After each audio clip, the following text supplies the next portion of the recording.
ప్రతిపక్షాలు ఇట్లా రైతుల కోసం మంచి ప్రణాళికలు తీసుకొచ్చినప్పుడు ఈ ప్రభుత్వాన్ని అభినందించాల్సింది పోయి రాచరిక పోకడలతో విమర్శలే పెట్టుబడిగా పెట్టి మొట్టమొదట ప్రభుత్వం ఏర్పడి 10 రోజులు కూడా కాలేదు. 10 సంవత్సరాలు ప్రజల్ని పట్టి పీడించిన వీళ్ళు 10 రోజులు కూడా కానీ ప్రభుత్వాన్ని అప్పుడే దూషణలతోని పర్వం మొదలు పెడితే ఏ రకంగా సమంజసమో మీరు ఆలోచన చేయండి అధ్యక్ష. అదేవిధంగా ఈరోజు ఈ రాష్ట్రంలో విద్య గురించి మాట్లాడుకోవాల్సి వస్తే విద్య ఈరోజు రాష్ట్రంలో ఉన్న పరిస్థితి ఎన్ని వేల పాఠశాలల్ని ప్రభుత్వం మూసింది. ఈరోజు విద్యకు సంబంధించి కేంద్ర ప్రభుత్వం ఇచ్చిన నివేదికల ప్రకారం 31వ స్థానంలో ఉన్నాం అధ్యక్ష. మనం 31వ స్థానంలో ఈరోజు విద్యలో మనం ఉన్నాము అని అంటే అసలు మనం విద్య ఎక్కడ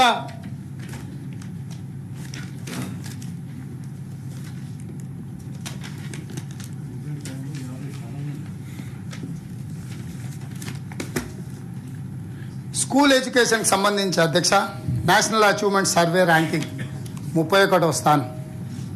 అసలు తెలంగాణ ప్రాంతంలో 90% దాదాపుగా దళితులు, గిరిజనులు, బలహీన వర్గాలు, మైనారిటీ వాళ్ళ కోసం చిన్న చిన్న హ్యామ్లెట్స్లో, తండాలలో, గూడాలలో సింగిల్ టీచర్ పాఠశాలలు ఆనాటి ప్రభుత్వం, కాంగ్రెస్ ప్రభుత్వం ఏర్పాటు చేసింది. ప్రతి 3 కిలోమీటర్లకు ప్రాథమిక ఉన్నత పాఠశాలను పెట్టింది. ప్రతి 5 కిలోమీటర్లకు హై స్కూల్ పెట్టింది. ప్రతి 10 కిలోమీటర్లకు జూనియర్ కాలేజ్, ప్రతి మండలంలో జూనియర్ కాలేజ్ పెట్టింది. ప్రతి నియోజకవర్గంలో డిగ్రీ కాలేజ్ పెట్టింది. ప్రతి రెవెన్యూ డివిజన్లో ఇంజనీరింగ్ కాలేజ్ పెట్టింది. ప్రతి జిల్లాలో మెడికల్ కాలేజ్ పెట్టింది. యూనివర్సిటీలను ఇచ్చింది. ఈరోజు తెలంగాణలో ఉండే అన్ని జిల్లాలలో, ఖమ్మం, ఆదిలాబాద్ వదిలేస్తే అన్ని జిల్లాలలో ఆనాడు కాంగ్రెస్ పార్టీ అధికారంలో ఉన్నప్పుడు యూనివర్సిటీలను నెలకొల్పడం ద్వారా ప్రభుత్వం తరఫున ఉచితంగా విద్యను అందించి పేదవాడికి విద్యను అందించాలన్న ఆలోచనతోటి విద్యలో మేము పెడుతున్న పెట్టుబడి ఖర్చు కాదు, అది పెట్టుబడి భవిష్యత్ తరాలను నిర్మించడానికని అనుకున్నాం.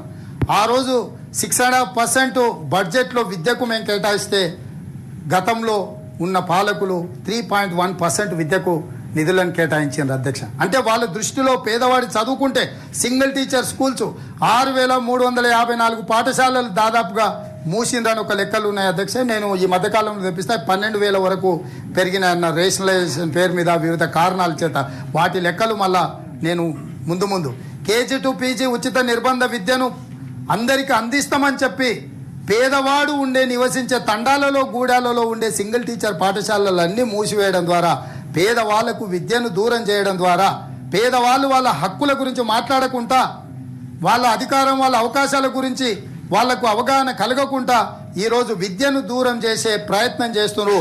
ఈరోజు యూనివర్సిటీలే కాదు, స్కూల్స్ కావచ్చు, కాలేజీలు కావచ్చు, యూనివర్సిటీలు కావచ్చు, అసలు అధ్యాపక సిబ్బంది లేకపోవడం వల్ల నిర్వీర్యం అయిపోయినాయి. ఉస్మాన్ యూనివర్సిటీ, కాకతీయ యూనివర్సిటీ లాంటి యూనివర్సిటీలు UGC నిబంధనల ప్రకారం టీచింగ్ స్టాఫ్ లేకపోవడం వల్ల కేంద్రం నుంచి రావాల్సిన నిధులు రాకుండా పోయినాయి అధ్యక్ష. అందుకే మెగా DSC ద్వారా రాష్ట్రంలో ఉన్న టీచర్ల ఖాళీలను అన్ని భర్తీ చేయాలని మా ప్రభుత్వం నిర్ణయం తీసుకున్నది. ప్రతి పేదవాడికి విద్యను అందించడం ద్వారా వాళ్ళ అభ్యున్నతి కోసం కృషి చేయాలని చెప్పి ఈరోజు కాంగ్రెస్ పార్టీ నిర్ణయం తీసుకున్నది. అదేవిధంగా ఉద్యోగాలు గత ప్రభుత్వం మీకు తెలుసు 10వ తరగతి పరీక్షలు నిర్వహించలేకపోవడం వల్ల ప్రశ్నాపత్రాలు 10వ తరగతి వాట్సాప్ గ్రూపులలో సర్క్యులేట్ అయిపోయి సరిగ్గా 10వ తరగతి పరీక్షలు కూడా నిర్వహించలేకపోయింది. ఈరోజు ఆ పరిస్థితి ఉండకూడదన్నదే మా ఆలోచన. అదేవిధంగా ఇంటర్మీడియట్ పరీక్షలు ప్రశ్నాపత్రాలను దిద్దే విషయాన్ని సెంటర్ ఫర్ గుడ్ గవర్నెన్స్ రాష్ట్ర ప్రభుత్వ పరిధిలో పనిచేసే సంస్థ నుంచి తొలగించి ఒక మంత్రి గారు ఆయన మిత్రుల కోసం కాంట్రాక్టు కట్టబెట్టి వాళ్ళ ద్వారా ప్రశ్నాపత్రాలను ఎవాల్యుయేట్ చేపిస్తే అందులో జరిగిన గందరగోళాల వల్ల 25 మంది నూనూగు మీసాల విద్యార్థులు ఇంటర్మీడియట్లో ఫెయిల్ అయ్యి ప్రభుత్వ తప్పిదాల వల్ల ఆత్మహత్యలకు పాల్పడ్డారు. అంటే చివరికి 12వ తరగతి పరీక్షలను కూడా నిర్వహించడంలో ఆనాటి ప్రభుత్వం వైఫల్యం చెందింది అధ్యక్ష.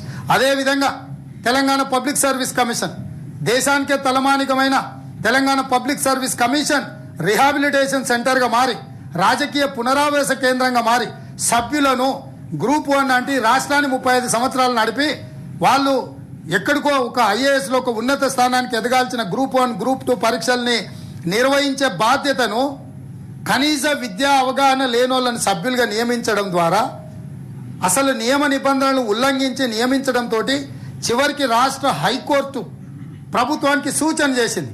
మీరు నియమించిన సభ్యులకు సంబంధించి ఒక ప్రొఫెసర్ గారు పబ్లిక్ ఇంట్రెస్ట్ లిటిగేషన్ ఫైల్ చేసిను, లోపభూయిష్టంగా మీ నియామకాలు జరిగినాయి, నియామకాలను తక్షణమే నియమించిన వాళ్ళను తొలగించడానికి అవసరమైన చర్యలు తీసుకొని పారదర్శకంగా మీరు కొత్త నియామకాలు చేపట్టండి అని ఆనాటి ప్రభుత్వానికి హైకోర్టు సూచన చేస్తే కూడా పెడచెవిన పెట్టారు.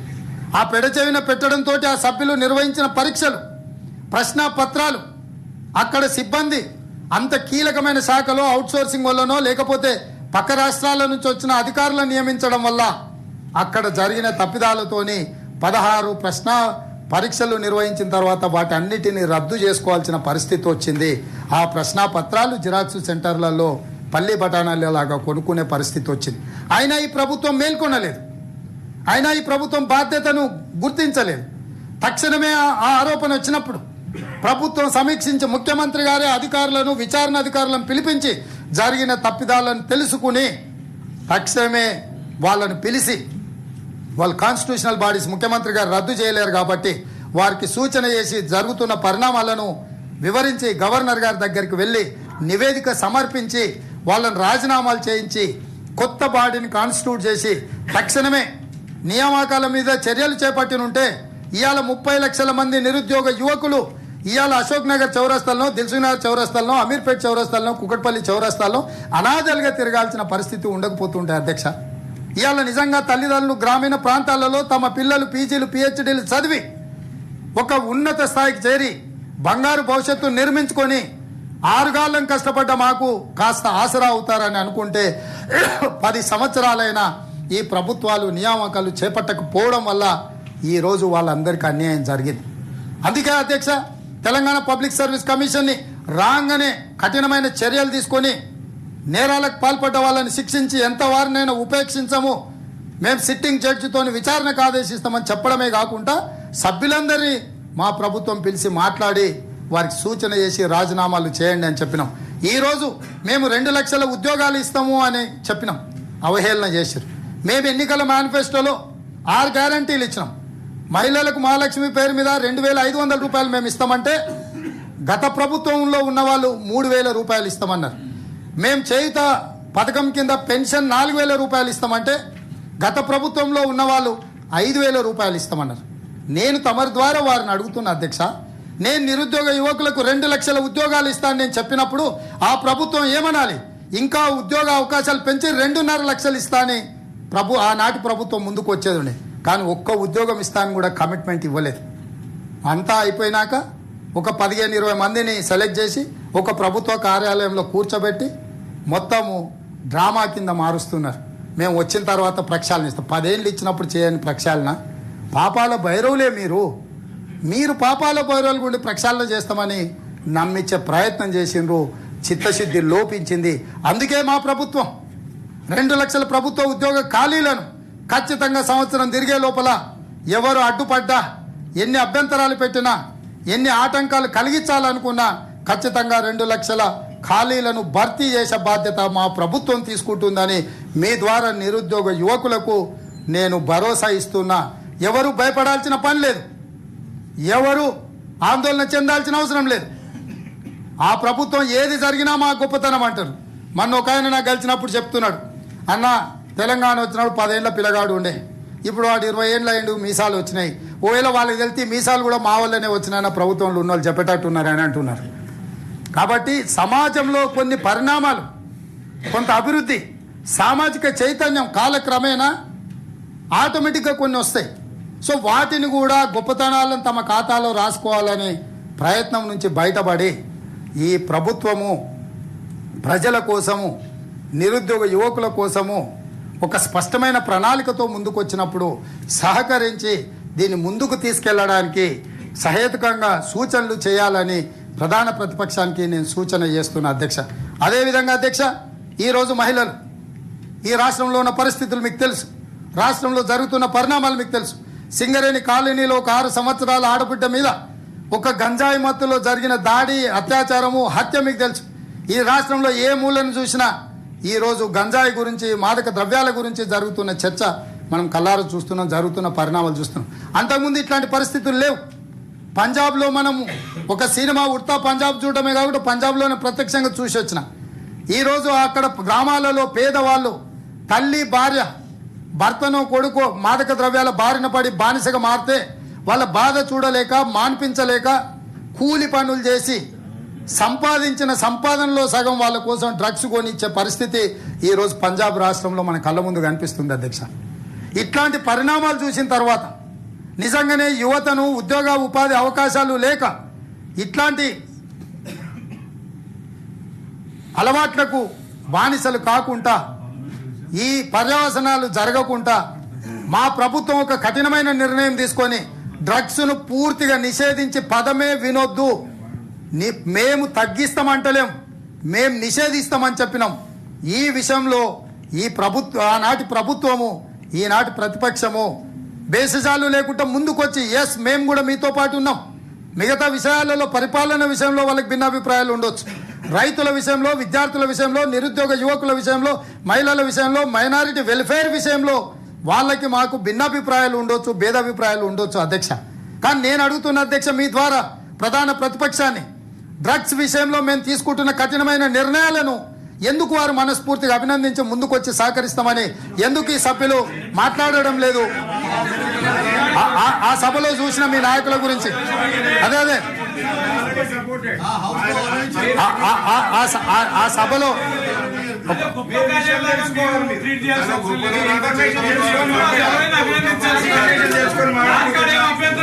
పాపం తెలియక వీళ్ళు ఈడ సమర్థించినట్టున్నారు. ఆడ వీళ్ళ బాస్ ఉన్నాడు కదా, వీళ్ళని పర్యవేక్షించడానికి ఉన్నాడు కదా ఒక డ్రిల్ మాస్టరు. ఆ డ్రిల్ మాస్టర్ ఆ లైన్ లో లేడు అధ్యక్ష, వాళ్ళకి తెలియనట్టుంది. ఇంటికి పోయినాక వీళ్ళకు ఉంటది. గౌరవ ముఖ్యమంత్రి గారు please please please please narcotics విషయంలో కానీ please please please please Madhu please గౌరవ ముఖ్యమంత్రి గారు చెప్పినట్టుగా మనకి సభ అందరు సభ్యులు కూడా దీన్ని సంపూర్ణంగా వ్యతిరేకిస్తారు. ఎందుకంటే ఎవరు కూడా మత్తు పదార్థాలకు అలవాటు కావద్దనేది ప్రతి తల్లిదండ్రి కూడా ఆశించేదే. గత ప్రభుత్వం కూడా కొన్ని చర్యలు తీసుకుంది, ఇంకా మీరు కఠినమైనటువంటి చర్యలు తీసుకుంటే అందరు సంతోషిస్తారు. ప్లీజ్ స్పీకర్ చైర్మన్ సార్, గత ప్రభుత్వం TSNAT Telangana state anti narcotic bureau ప్రారంభించింది. దానికి ఒక అధికారుల ప్యాటర్న్ కూడా డిసైడ్ చేసింది. అధికారులను నియమించలే, వాళ్ళు 29 కోట్ల రూపాయలు దానికి సంబంధించిన సామాగ్రిని యంత్రాంగాన్ని ఏర్పాటు చేసుకోవడానికి నివేదిక ఇచ్చిన ₹1 కూడా గత ప్రభుత్వం విడుదల చేయలేదు. హైదరాబాద్ సిటీ కమిషనర్కు అడిషనల్ ఛార్జ్ ఇచ్చిండ్రు. వారు ఈ హైదరాబాద్ సిటీ కమిషనర్కి ఇక్కడుండే సమస్యల్ని పరిష్కరించుకుంటే ఎప్పుడైనా వీలు దొరికితే అటువైపు దృష్టి పెట్టే విధంగానే ఉన్నది. అంటే ఊరికే నామకే వాస్తే అంటారు కదా మన తెలంగాణలో, నామకే వాస్తే కంటి తుడుపు చర్యల కింద చేసిండ్రు. అందుకే మేము రాగానే ఫుల్ టైం ADGని దానికి నియమించినాం. 301 మంది సిబ్బందిని వాళ్ళు అడిగినారు, వీళ్ళు ఎలాంటి సిబ్బందిని ఇవ్వలేదు. తక్షణమే మేము ఆదేశాలు ఇవ్వడం జరిగింది. ఈ ప్రభుత్వం అధికారులను నియమించడంతో పాటు వాళ్ళకి కావాల్సిన 29 కోట్లు కాదు 50 కోట్లైన నిధులు ఇవ్వండి. ఇది తెలంగాణ భవిష్యత్తు, తెలంగాణ పునాదులు బలంగా ఉన్నప్పుడే ఈ తెలంగాణ అభివృద్ధి పదం వైపు నడుస్తుంది. ఈ తెలంగాణ యువకులు, విద్యార్థులు తెలిసి తెలవని వయసులో ఇట్లాంటి వాటికి బానిసలు అవుతే తెలంగాణ భవిష్యత్తు గాఢాంధకారం అవుతుందని చెప్పి వచ్చిన ఎంబడే బాధ్యతాయుతంగా మేము నిర్ణయం తీసుకున్నాం. భవిష్యత్తులో కఠినంగా అణిచివేయబోతున్నాం. పక్క రాష్ట్రాల వాళ్ళు, పక్క దేశాల వాళ్ళు తెలంగాణ రాష్ట్రం మీద వివిధ రూపాల ముసుగులో ఇక్కడికి వచ్చి దీన్ని వ్యాప్తి చేయడానికి, వ్యాపారం చేయడానికి అన్ని రకాల ప్రయత్నాలు చేస్తున్నారు. మీ ద్వారా తెలంగాణ యువకులకు కూడా, ఇప్పుడు ఆరోపణలు ఎదుర్కొంటున్న వాళ్ళకు కూడా నేను హెచ్చరిక జారీ చేయదలుచుకున్నాను. తెలంగాణ రాష్ట్రంలో గంజాయి అనో, హెరాయిన్ అనో, కొకైన్ అనో మాదక ద్రవ్యాల మాట మేము ఎవరము వినము. ఎవరైనా ఆ పదం పలికినా, ఆ దిశగా ఎవరైనా ప్రయత్నం చేసినా కఠినంగా అణిచివేస్తాము. ఎంత గొప్పవారైనా, ఎంత గొప్ప సెలబ్రిటీ అయినా ఎవరిని ఈ ప్రభుత్వం వదలబోదు. వాళ్ళు ఎంత గొప్ప వ్యక్తులన్నా ఉండొచ్చు, ఎవరిని వదలబోము. కాబట్టి ఇక్కడ మనందరం బాధ్యతగా ఈ విషయంలో ముందుకు పోదాము అని చెప్పి మీ ద్వారా విజ్ఞప్తి చేస్తూ భవిష్యత్తులో కూడా అన్ని రకాల చర్యలు చేపడదాం. అదేవిధంగా అధ్యక్ష, ఈరోజు తెలంగాణలో మహిళల ఆర్థిక స్వావలంబన గురించి నేను చెప్పాల్సిన పని లేదు. అందుకే మా ప్రభుత్వం మహిళల సెంట్రిక్గానే చాలా పథకాలను మేము ఈరోజు ప్రణాళికబద్ధంగా చేసినాం. 500 రూపాయలకు సిలిండర్ కావచ్చు, 2500 రూపాయలు నగదు కావచ్చు, ఆర్టీసీ బస్సులో ఉచితంగా ప్రయాణం కావచ్చు, అదేవిధంగా గృహాలలో 200 యూనిట్లు ఉచిత కరెంటు కావచ్చు. ఇట్లా ప్రతి దగ్గర మా ప్రభుత్వానికి సునిశ్చితమైన దృష్టితో 10 సంవత్సరాలు ప్రతిపక్షంలో ఉండి ప్రజల మధ్యలో మమేకమయ్యి ప్రజల నుంచి వచ్చిన సూచనలు అన్నీ తీసుకొని అనుభవజ్ఞుడైన శ్రీధర్ బాబు గారిని ఎన్నికల మేనిఫెస్టో కమిటీ చైర్మన్గా, అనుభవజ్ఞుడైన ఉప ముఖ్యమంత్రి బట్టి విక్రమార్క గారు ఆదిలాబాద్ నుంచి ఖమ్మం వరకు 125 రోజులు సుదీర్ఘమైన పాదయాత్రలో తెలుసుకున్న అంశాలను అన్నిటిని కూడా క్రోడీకరించి ప్రజల ముందుకు వచ్చినాం. 6 గ్యారంటీలు తీసుకొచ్చినాం. అందుకే ఈరోజు చెప్తున్నాం, మేము యథాలాపంగా ఏది మాట ఇవ్వలేదు. తెలంగాణ ప్రజలకు అంచనా వేసుకొని ఏ రకమైన ఆర్థిక వనరులను సమకూర్చుకోవాలని ఒక అవగాహనతో వచ్చినాం. ఏ విధంగా అయితే 2004లో కరీంనగర్ జిల్లాలో తెలంగాణ ఇస్తామన్న గ్యారంటీ శ్రీమతి సోనియా గాంధీ గారు ఇచ్చిండ్రో ఆ మాట నిలబెట్టుకున్న సోనియా గాంధీ గారు సెప్టెంబర్ 17, 2023 రంగారెడ్డి జిల్లా రాజీవ్ గాంధీ ప్రాంగణంలో మళ్ళీ 6 గ్యారంటీలను తెలంగాణ ప్రజలకు ఇచ్చింది.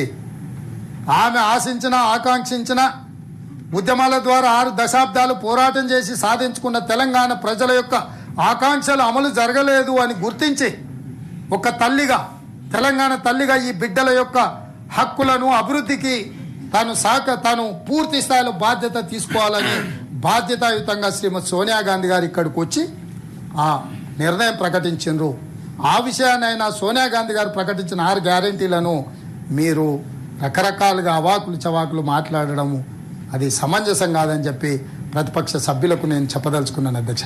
అదేవిధంగా అధ్యక్ష, ఈ ప్రభుత్వం పదే గొప్ప గొప్ప ప్రసంగాలు చేస్తుంది, అద్భుతమైన పరిపాలన.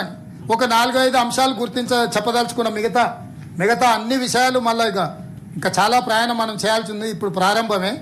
1, ఇసుక దోపిడీ. ఈ రాష్ట్రంలో జరుగుతున్న ఇసుక దోపిడీకి కారణం ఎవరు, కారకులు ఎవరు? నేరెళ్లలో జరిగిన ఇసుక లారీల కింద నలిగిపోయి చచ్చిపోయిన దళితులు, ఆ చావులను కళ్ళ ముందు విలవిలలాడి ప్రాణం కోల్పోయిన కుటుంబ సభ్యులను చూసి ఆ దళితులు రోడ్డు మీదకి ఎక్కి ధర్నా చేస్తే ధర్నా చేయడం కూడా తప్ప అధ్యక్ష, లేకపోతే ఇసుక దోపిడీ చేయడం తప్ప? ఇసుక దోపిడీని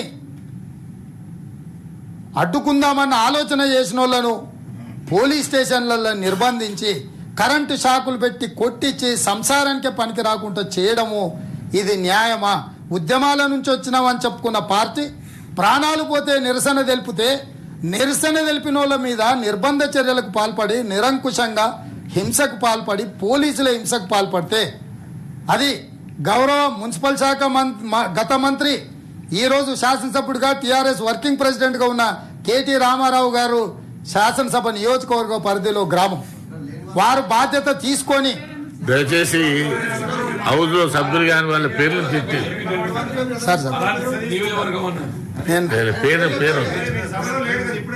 సార్ నేను కూడా ఆ సభలో ఈ సభలో చేసిన ఒక సందర్భం వచ్చినప్పుడు పాసింగ్ రిమార్క్ కింద ఇప్పుడు మనం కొంతమందిని లేకున్నా ఇప్పుడు అప్పుడప్పుడు వాళ్ళు ప్రస్తావిస్తుంటారు, చంద్రశేఖరరావు గారు అద్భుతాలు సాధించిండు అని. రేపటి నుంచి వీళ్ళు ఎవరు మాట్లాడరు. నేను మధ్యాహ్నం మాట్లాడేటప్పుడు కూడా తీసేపించాను. సో అంటే పేర్లు కూడా సభలో సభ్యులు గారి పేర్లు ఎవరు చదవడానికి లేదు. గౌరవనీయులైన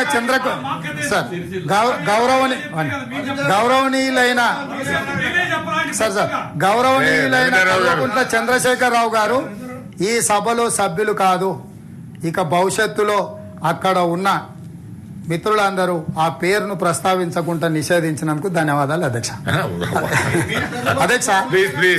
అధ్యక్ష నేను అనేది ఏంటంటే ప్రజాస్వామ్యంలో నిరసన తెలపడము, ధర్నా చేయడము, రాస్తారోకో చేయడము, అవసరమైతే ఆమరణ నిరాదీక్ష చేయడం కూడా రాజ్యాంగం మనకు కల్పించిన ప్రాథమిక హక్కు. నేరెళ్లలో దళితులు కుటుంబ సభ్యులను కోల్పోయి కుటుంబ పెద్ద లేక ఈరోజు అనాథలైన కుటుంబ సభ్యులు నిరసన తెలిపితే వాళ్ళ మీద అక్రమ కేసులు పెట్టి పోలీస్ స్టేషన్లలో నిర్బంధించి కరెంటు షాకులు పెట్టి కొట్టితే అతని మీద ఎస్సీ ఎస్టీ కమిషన్ ఎంక్వైరీ చేసి ఆ అధికారి మీద చర్యలు తీసుకోమంటే ఆ అధికారిని సస్పెండ్ చేయాల్సింది వదిలేసి హైదరాబాదు నగరానికి అతన్ని రప్పించి అత్యంత కీలకమైన బాధ్యత అధికారికి ఇస్తే మనం ఏ రకంగా ప్రోత్సహిస్తున్నాము, ఎవరిని ప్రోత్సహిస్తున్నాం అనేది ప్రభుత్వం ఆలోచన చేయాలి కదా అధ్యక్ష. ఆ సందర్భంలో తెలంగాణ రాష్ట్ర బిల్లు చట్టసభలో వచ్చినప్పుడు లోక్సభ స్పీకర్గా ఎవరున్నారో మీకు తెలుసు, మీరా కుమారి గారు, బాబు జగ్జీవన్ రామ్ గారి కుమార్తె. ఆ రోజు ఏ క్లిష్ట పరిస్థితులలో తెలంగాణ బిల్లు ఆమోదం పొందిందో మీరు కల్లారా చూసిరు, మీరు ప్రత్యక్ష సాక్షి అధ్యక్ష. అట్లాంటి మీరా కుమారి గారు ఆ కుటుంబాలను పలకరిద్దాం, పరామర్శిద్దాం, వాళ్ళకి ఒక ధైర్యాన్ని నింపుదామని వస్తే ఆ మీరా కుమార్ని కూడా అక్కడికి వెళ్ళి వాళ్ళని పరామర్శించకుండా అడ్డుకునే సంస్కృతి ఇది తెలంగాణ సంస్కృత. ఇలాంటి విధానము తెలంగాణ గౌరవం ఏమైనా పెంచుతుందా? మీ ద్వారా గత పాలకులు ఆలోచన చేయాలి. ప్రజాస్వామిక పద్ధతిలో తెలంగాణ ఏర్పాటుకు అంత సహకరించిన మీరా కుమారి గారు వస్తే ప్రభుత్వమే అధికారికంగా వాహనాన్ని ఏర్పాటు చేసి అక్కడికి వెళ్ళి వాళ్ళని కలిసి వాళ్ళకు ఒక భరోసా ఇచ్చి తప్పు చేసిన ఒకవేళ పాలకులకు అందులో పాత్ర లేకపోతే తప్పు చేసిన అధికారులను శిక్షించడానికి వారికి ఉన్న అభ్యంతరం ఏందని నేను అడుగుతున్నా అధ్యక్ష. ఆ అధికారులను మీరు ఇంకా అందలం ఎక్కించి తీసుకొచ్చి పెట్టడం ద్వారా మీరు ఏం చెప్పదలుచుకున్నారు ఈ ఇసుక దోపిడీకి అని చెప్పి నేను అడుగుతున్నా అధ్యక్ష. అదేవిధంగా అధ్యక్ష, రైతు పండించిన పంట కనీసం మద్దతు ధర ఇచ్చి కొనుగోలు చేయాల్సిన బాధ్యత ప్రభుత్వాలది. మనం పాలకులం కాదు, మనం సేవకులం. ప్రజలకు సేవ చేయడానికి 5 సంవత్సరాల కోసం ప్రజలు మనకు అవకాశం ఇస్తున్నారు. సేవకులుగా ఉండాల్సిన మనము ఖమ్మం జిల్లాలో ఖమ్మంలో మార్కెట్ యార్డ్లో దళారులు ఏకమై రైతులకు గిట్టుబాటు ధర ఇవ్వక దోసుకుంటుంటే ఆ రైతులు నిరసన తెలిపితే ఆ నిరసన కార్యక్రమాన్ని దృష్టిలో పెట్టుకొని వాళ్ళ మీద అక్రమ కేసులు పెట్టిండ్రు అధ్యక్ష. ఒకవేళ వాళ్ళ అందుకే ఈరోజు ప్రత్యేక రాష్ట్రం తెచ్చుకున్నాం సోదరా. మీకు తెలవాల్సింది ఏంటంటే వెనక్కి పోకండి ప్లీజ్. అధ్యక్ష, ఆ కష్టపడి పండించిన పంటను ఎవడో దళారి దోసుకుంటుంటే కడుపు మండి ప్రభుత్వం దృష్టికి తేవడానికి ప్రయత్నం చేస్తే ప్రభుత్వం తరఫున ఎవరూ అందుబాటులో లేక ఆ రైతులు నిరసన తెలిపితే వాళ్ళ మీద క్రిమినల్ కేసెస్ పెట్టి వాళ్ళని అరెస్ట్ చేసి జైల్లో పెట్టారు. సరే, చట్టము ఏం చేస్తుందో చట్టం ఆ పని చేస్తుంది. కానీ ఆ రైతులను కోర్టుకు తీసుకొచ్చినప్పుడు బేడీలేసి నడిపించుకుంటూ వచ్చిండ్రు అధ్యక్ష. వాళ్ళ అంతర్జాతీయ తీవ్రవాదుల అధ్యక్ష నేను అడగదలుచుకున్నా. దేశద్రోహానికి ఏమైనా పాల్పడ్డారా అధ్యక్ష? ఎవరు అధ్యక్ష? వాళ్ళు గిరిజనులు, బలహీన వర్గాలకు సంబంధించిన వాళ్ళు పండించిన పంట ఎవడో దొంగతనం చేస్తుంటే దోసుకుంటుంటే కడుపు మండి నిరసన తెలిపిన రైతుల మీద నువ్వు క్రిమినల్ కేసులు పెట్టి అరెస్టు చేసి జైల్లో పంపించినావు.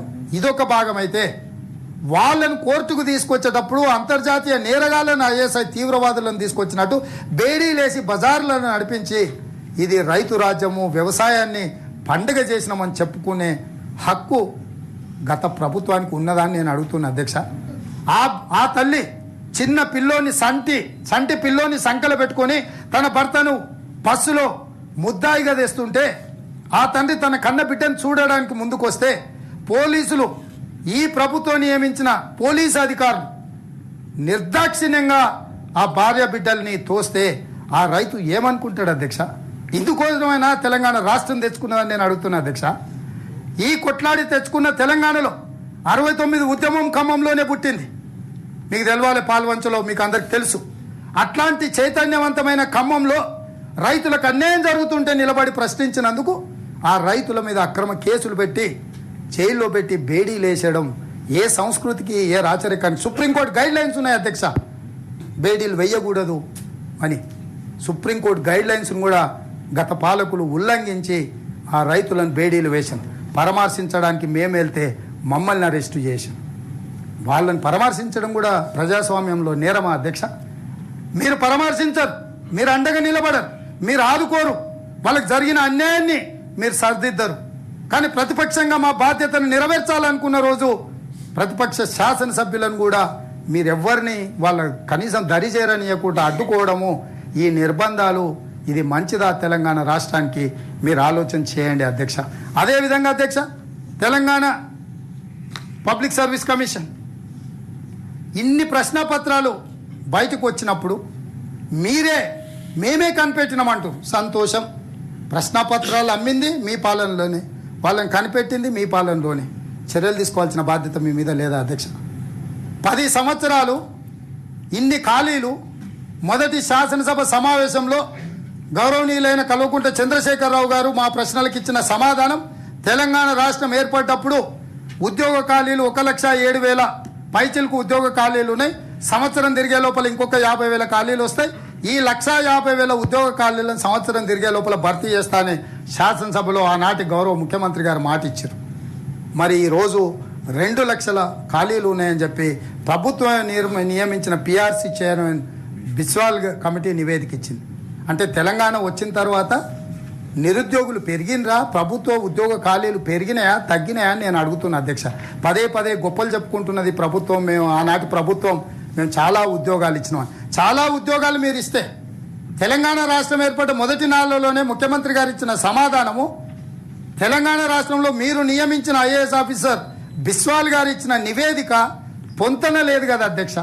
మీరు ఎందుకు సరిదిద్దుకోవడానికి, సవరించుకోవడానికి, సరైన పరిపాలన అందించడానికి తెలంగాణ ఉద్యమంలో ఉద్యమకారులై ఈ నిరుద్యోగ యువకుల ప్రాణ త్యాగాలతోనే తెలంగాణ రాష్ట్రాన్ని సాధించడం కదా అధ్యక్ష. ఏ ఉస్మానియా యూనివర్సిటీ, ఏ కాకతీయ యూనివర్సిటీ విద్యార్థులు ఆత్మ బలిదానాలతో ఆకాశంలో తారలై వెలిగినరో, కుటుంబాలను తల్లిదండ్రులను కాదని కుటుంబం మీద ఉన్న ప్రేమను చంపుకొని తెలంగాణ రాష్ట్రం కోసం ప్రాణాలు ఇచ్చిండ్రు, వాళ్ళని ఏ రోజైనా ఈ ప్రభుత్వం గౌరవించిందా? ఉక్కు కంచెల మధ్యలో మీరు నిర్మించుకున్న ప్రగతి భవన్లో ఏ పూటైనా వాళ్ళని పిలిచి బుక్కెడు బువ్వ పెట్టినరా? ఇవాళ ఎంతోమంది మాట్లాడుతున్నారు తెలంగాణ ద్రోహులని మీరే తిట్టినోళ్ళు, తెలంగాణకు వ్యతిరేకంగా పనిచేస్తున్నారు అన్నోళ్ళు.